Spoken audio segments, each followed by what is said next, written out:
नमस्कार, आप सभी का फिर से अपनी पाठशाला में मैं संजीव कुमार स्वागत करता हूं। आज की इस क्लास में आपके क्लास 10th से ज्योग्राफी से पहला चैप्टर संसाधन एवं उपयोग के जितने भी महत्वपूर्ण क्वेश्चंस हैं उन सभी क्वेश्चंस को आज हम लोग देखेंगे, जो कि आपके एग्ज़ाम के पॉइंट ऑफ व्यू से बहुत ही इम्पोर्टेंट हैं। तो चलिए बिना देर किए हुए वीडियो की शुरुआत करते हैं। पहला क्वेश्चन है, कोयला किस प्रकार का संसाधन है? तो देखिए, कोयला एक प्रकार का अनवीकरणीय संसाधन है और अनवीकरणीय संसाधन उनको कहते हैं कि जिनको हम पुनः स्थापित, एक बार उपयोग के बाद पुनः स्थापित इतनी आसानी से कम समय में हम लोग नहीं कर पाते हैं, उसको अनवीकरणीय संसाधन है। तो प्रश्न के हिसाब से कोयला क्या हो गया? कोयला एक अनवीकरणीय संसाधन हो गया। तो करेक्ट आंसर आपको ए होगा। अगला प्रश्न है, सौर ऊर्जा निम्नलिखित में से कौन सा संसाधन है? तो देखिए, सौर ऊर्जा एक नवीकरणीय संसाधन है, तो इसका करेक्ट आंसर हो जाएगा क्या? पुनः पूर्ति योग्य, यानी जिसको पुनः पूर्ति योग्य बनाया जा सके उसको क्या कहा जाता है? नवीकरणीय संसाधन कहा जाता है। तो सौर ऊर्जा एक नवीकरणीय संसाधन है, तो करेक्ट आंसर बी हो जाएगा, पुनः पूर्ति योग्य। अगला प्रश्न है 3 नंबर, तटरेखा से कितने किलोमीटर क्षेत्र सीमा अपवर्तक आर्थिक क्षेत्र कहलाता है? तो हम लोगों ने क्लास में पढ़ा था कि तटरेखा से जो 200 किलोमीटर की दूरी होती है वो आपको राष्ट्रीय संसाधन कहलाते हैं, और इसी राष्ट्रीय संसाधन को, इसी 200 किलोमीटर के एरिया को क्या कहते हैं? अपवर्तक आर्थिक क्षेत्र भी कहते हैं। तो इसका करेक्ट आंसर क्या हो जाएगा? B, 200 kilometre. अगला प्रश्न है, डाकुओं की अर्थव्यवस्था का संबंध है। तो देखिए, डाकुओं की अर्थव्यवस्था का मतलब क्या है कि जब मानव और तकनीक का जब शोषणात्मक तरीके से जब उसका दोहन होने लगता है तो उसको क्या कहते हैं? डाकुओं की अर्थव्यवस्था कहते हैं। यानी जब संसाधन का दोहन, ठीक ना, जब अधिक होने लगे, उसका दुरुपयोग होने लगे, ठीक ना, तो उसको हम लोग डाकुओं की अर्थव्यवस्था कहेंगे। तो ऑप्शन क्या है? पहला ऑप्शन है संसाधन के संग्रहण, ये गलत है। उसके बाद आगे देखेंगे, अगला है संसाधन का विदोहन। हाँ, करेक्ट आंसर, जब संसाधन का विदोहन होने लगे तो उसको हम लोग डाकुओं की अर्थव्यवस्था कहते हैं। तो करेक्ट आंसर इसका बी हो जाएगा। आगे बढ़ेंगे, अगला प्रश्न है, समुद्री क्षेत्र में राजनीतिक सीमा कितने किलोमीटर तक राष्ट्रीय संपदा निहित होती है? तो ये होती है आपको 19.2 किलोमीटर। तो करेक्ट आंसर इसका डी हो जाएगा। अगला प्रश्न है, संसार का सबसे कीमती संसाधन कौन सा है? तो देखिए, संसार का सबसे कीमती जो संसाधन है वो है खनिज, जिसमें आप लोग बहुत सारे इस धातु जो होते हैं, सोना, चांदी ना, हीरा, ये सारे कहाँ से हम लोग प्राप्त होते हैं? खनिज से ही प्राप्त होते हैं। तो इसलिए सबसे कीमती संसाधन खनिज हो जाता है। आगे बढ़ेंगे, अगला प्रश्न है 7वां नंबर प्रश्न कहता है, निम्नांकित में से कौन प्राकृतिक संसाधन नहीं है? तो देखिए, प्राकृतिक संसाधन कौन है? जो हमें प्रकृति द्वारा बिना कोई मूल्य चुकाए फ्री में उपहार के स्वरूप प्रकृति हमें दे देती है, वो सारे क्या हैं? वो सारे हैं आपको प्राकृतिक संसाधन। तो देखिए, वन एक प्राकृतिक संसाधन है, नदियाँ भी प्राकृतिक संसाधन है, लेकिन नगर एक प्राकृतिक संसाधन नहीं है। तो इसका करेक्ट आंसर क्या हो जाएगा? सी, नगर एक प्राकृतिक संसाधन नहीं है, क्योंकि नगरों को मानव ने बसाया है, हमने बसाया है, ठीक ना। चलिए आगे पढ़ेंगे। अगला है, इनमें से किस प्राकृतिक संसाधन का भंडार सीमित है? तो देखिए, इस ऑप्शन के हिसाब से खनिज तेल का जो भंडार है ना, वो सीमित है, ठीक ना। तो इसका करेक्ट आंसर हो जाएगा ए। आगे बढ़ेंगे, अगला प्रश्न है, इनमें से कौन मछलियों के अस्तित्व को खतरे में डाल सकता है? तो देखिए, मछलियां जो है पानी में रहती हैं, और पानी जब जल जो दूषित हो जाए तो वो क्या करता है? मछलियों के अस्तित्व को खतरे में डाल सकता है। तो करेक्ट आंसर इसका सी हो जाएगा। आगे बढ़ेंगे, अगला प्रश्न है, ज्वारीय ऊर्जा किस प्रकार का संसाधन है? तो देखिए, ज्वारीय ऊर्जा जो है ना, वो नवीकरणीय संसाधन है। तो करेक्ट आंसर इसका ए हो जाएगा। आगे बढ़ेंगे, अगला प्रश्न कहता है कि पर्यावरण संरक्षण हेतु पहला शिखर सम्मेलन कहाँ हुआ था? तो पर्यावरण संरक्षण हेतु पहला जो शिखर सम्मेलन हुआ था वो हुआ था 1972 में स्टॉकहोम में। कहाँ हुआ था? स्टॉकहोम में। तो इसका करेक्ट आंसर सी हो जाएगा। और इसी सम्मेलन के बाद से प्रतिवर्ष 5 जून को, कब? 5 जून को हम लोग विश्व पर्यावरण दिवस के रूप में भी मनाते हैं। तो करेक्ट आंसर इसका सी हो जाएगा। किसने कहा था कि हमारे पास पेट भरने के लिए बहुत कुछ है लेकिन पेटी भरने के लिए नहीं? तो इसका करेक्ट आंसर हो जाएगा सी, महात्मा गांधी। महात्मा गांधी ने कहा था कि हमारे पास पेट भरने के लिए बहुत कुछ है लेकिन पेटी भरने के लिए नहीं। आगे बढ़ेंगे, अगला प्रश्न है क्योटो सम्मेलन कब हुआ था? तो देखिए क्योटो सम्मेलन जो हुआ था वो आपको दिसंबर 1997 में हुआ था और जापान के क्योटो में हुआ था, ठीक ना। तो इसका करेक्ट आंसर बी हो जाएगा और इसमें 159 देशों के प्रतिनिधियों ने हिस्सा लिया था, इसको भी आप याद रखेंगे। Small is beautiful, small is beautiful किसकी रचना है? तो स्मॉल इज ब्यूटीफुल शुमशेर की रचना है। तो इसका करेक्ट आंसर डी हो जाएगा। इसको शुमशेर आप पढ़िएगा, थोड़ा सा गलत लिखा गया है, शुमशेर, ठीक ना।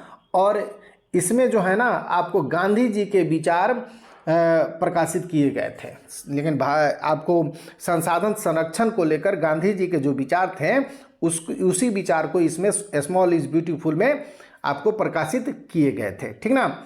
और बताऊं मैं इसमें यदि, तो गांधी जी कुटीर उद्योगों के बहुत बड़े समर्थक थे, तो इसी सारे विचार को इसमें सम्मिलित किया गया था, ठीक है। आगे बढ़ेंगे, अगला प्रश्न कहता है संसाधन होते नहीं बनते हैं, तो ये किसका कथन है? तो ये कथन है आपको जिम्मरमैन का। जिम्मरमैन ने कहा था कि संसाधन होते नहीं बल्कि बनते हैं। सही बात है कि जितने भी प्रकृति से हमें पदार्थ और वस्तुएं प्राप्त होती हैं उसको हम लोग अपने तकनीक के सहारे अपने लिए उपयोगी जब बना लेते हैं तो वही हमारे लिए क्या बन जाते हैं? वही हमारे लिए संसाधन बन जाते हैं। तो करेक्ट आंसर इसका बी होगा। आगे बढ़ेंगे, अगला प्रश्न कहता है राजस्थान में किस संसाधन की कमी है? तो राजस्थान में देखेंगे आप कि यहाँ पे आपको जल ऊर्जा की बहुत ज़्यादा कमी है। आप जानते हैं कि राजस्थान में आपको गर्मी बहुत ज़्यादा पड़ती है, वहाँ पे मरुस्थल है, तो सौर ऊर्जा वहाँ पर्याप्त मात्रा में है, पवन ऊर्जा भी है, लेकिन जल ऊर्जा की बहुत कमी है वहाँ पे। तो करेक्ट आंसर इसका सी हो जाएगा। आगे बढ़ेंगे, अगला प्रश्न कहता है कि 17 में कहता है कि 1992 में रियो डी जेनेरो में कौन सा सम्मेलन हुआ था? तो आपको याद होगा कि 1992 के रियो डी जेनेरो में आपको प्रथम पृथ्वी सम्मेलन हुआ था, ठीक ना। प्रथम पृथ्वी सम्मेलन हुआ था और प्रथम पृथ्वी सम्मेलन में 178 देशों ने हिस्सा लिया था। यदि बात करें हम लोग द्वितीय पृथ्वी सम्मेलन की, तो द्वितीय पृथ्वी सम्मेलन प्रथम के 5 साल बाद यानी 1997 में हुआ था। और यदि बात करें हम लोग तृतीय पृथ्वी सम्मेलन की, तो द्वितीय पृथ्वी सम्मेलन के 5 वर्ष बाद यानी 2002 में आपको तृतीय क्या हुआ था? तृतीय पृथ्वी सम्मेलन हुआ था। तो इसका करेक्ट आंसर ए हो जाएगा। आगे बढ़ेंगे, अगला प्रश्न है कि सार्वजनिक स्थान पर बना मंदिर किस प्रकार का संसाधन है? तो देखिए सार्वजनिक जो भी स्थान है या जो भी चीज़ें हैं, वस्तुएं हैं, अगर वो पूरे समाज, पूरे गांव, पूरे के लिए काम में आते हैं तो उसको हम लोग सामुदायिक आपको संसाधन कहते हैं। तो इसका करेक्ट आंसर आपको बी हो जाएगा। आगे बढ़ेंगे, अगला प्रश्न है 19 नंबर, संसाधनों के विवेकपूर्ण उपयोग का प्रस्ताव किस वर्ष आया था? तो देखिए 1968 में क्लब ऑफ रोम ने यह प्रस्ताव पारित किया था कि संसाधनों का विवेकपूर्ण उपयोग होना चाहिए। तो इसका करेक्ट आंसर क्या हो जाएगा?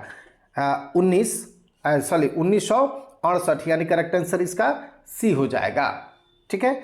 आगे बढ़ेंगे, अगला प्रश्न है संसाधन के रूप में किसी पदार्थ का अस्तित्व किस पर निर्भर करता है? तो देखिए संसाधन के रूप में किसी पदार्थ का अस्तित्व जो है ना उसके उपयोगिता, उसके यूटिलाइजेशन पर डिपेंड करता है। तो इसका करेक्ट आंसर आपको सी हो जाएगा। आगे बढ़ेंगे, अगला प्रश्न है निम्नलिखित में से कौन प्रवहनीय संसाधन है? तो प्रवहनीय संसाधन वैसे संसाधन है जो वैसे नवीकरणीय संसाधन है, ठीक ना, जिनकी उपलब्धता सदैव एक समान नहीं रहती। अगर यदि बात करें सूर्य की किरण की, तो सूर्य ऊर्जा की, तो देखिए सूर्य ऊर्जा सालों भर एक समान प्राप्त नहीं होती। यानी जब गर्मी का मौसम रहता है तो उस समय बहुत अधिक मात्रा में हमें सूर्य ऊर्जा मिलता है, लेकिन जब ठंडी का मौसम आ जाता है तो उस समय बहुत ही कम सूर्य की किरणें हम तक पहुंच पाती हैं। तो इस प्रकार हम कह सकते हैं कि सदैव एक समान वो प्राप्त नहीं होते, ठीक ना। उसी प्रकार यदि नदियों की बात करें तो नदी में जब वर्षा ऋतु आती है तो उस समय बाढ़ आ जाता है, ठीक ना, और बाढ़ आने के साथ ही वो नदी हमारे लिए क्या हो जाता है? खतरा बन जाता है और उस समय हमारे लिए संसाधन नहीं रहता। हवा की भी बात करें, जब आंधी आ जाता है, ठीक ना, तो आंधी जब आ जाता है तो उस समय हमारे लिए वो उपयोगी संसाधन नहीं हो पाता है। तो इस प्रकार ये जो भी चीज़ें सदैव एक समान प्राप्त नहीं होती हैं वो होती हैं प्रवहनीय संसाधन। तो देखिए ऑप्शन के हिसाब से इसमें नदी जो है ना वो आपको प्रवहनीय संसाधन है, तो करेक्ट आंसर आपको ए हो जाएगा। आगे बढ़ेंगे, अगला प्रश्न कहता है कि ज्वारीय ऊर्जा निम्नलिखित में से किस प्रकार का संसाधन है। तो देखिए ऊपर मैंने बताया आपको कि ज्वारीय ऊर्जा जो है ना वो एक नवीकरणीय संसाधन है और नवीकरणीय संसाधन की पुनः पूर्ति हो जाती है, तो इसका करेक्ट आंसर सी हो जाएगा, पुनः पूर्ति योग।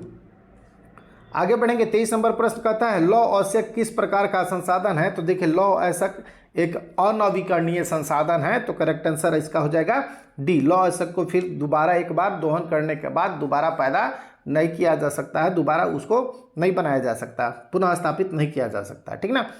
तो 24 नंबर प्रश्न कहता है किस कमीशन ने सतत पोषी विकास की अवधारणा प्रस्तुत की थी। तो देखिए ब्रुंटलैंड कमीशन जो था ना वो आपको सतत पोषी विकास की अवधारणा प्रस्तुत किया था, ठीक ना।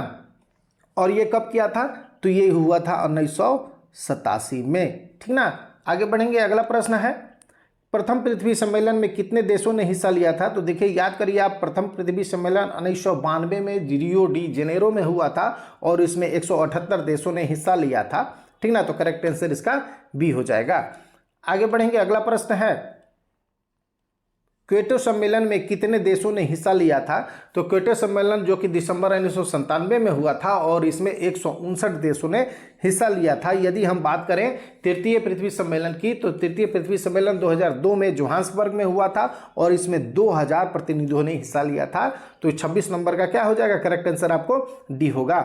आगे बढ़ेंगे, अगला प्रश्न कहता है कि किस सम्मेलन के पश्चात प्रतिवर्ष 5 जून को विश्व पर्यावरण दिवस मनाया जाता है। तो इसका जवाब मैंने ऊपर बताया है आपको, ठीक ना। इसका जवाब आप कमेंट सेक्शन में कमेंट करेंगे, ठीक है।